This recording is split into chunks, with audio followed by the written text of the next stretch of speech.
So, with the confirmation of Kazuchika Okada being the opponent to retire Hiroshi Tanahashi at Wrestle Kingdom 20, which will most likely be the main event,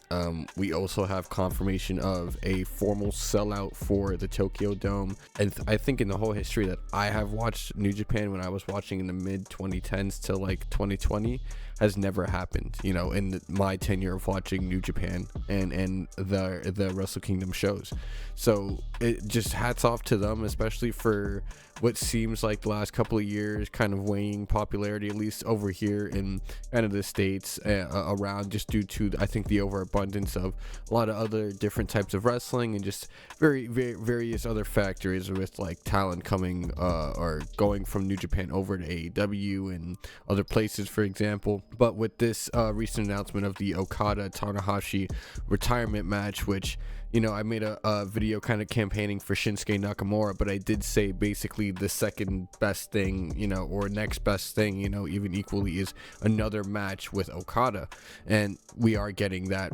reality. Okada did have a surprise appearance at a New Japan show, popping that Japan crowd, which when you legitimately pop that Japan crowd, you have something special. And obviously with this sellout happening now for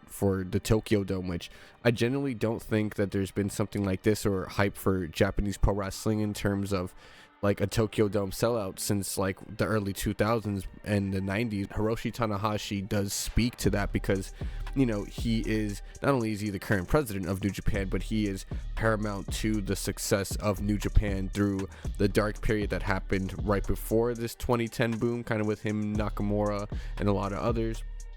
He was the guy who kind of spearheaded that and was the Cena kind of that whole era, these big, huge championship matches that Tanahashi was a part of, really were the foundation and building blocks for the success of New Japan moving forward into what we have now.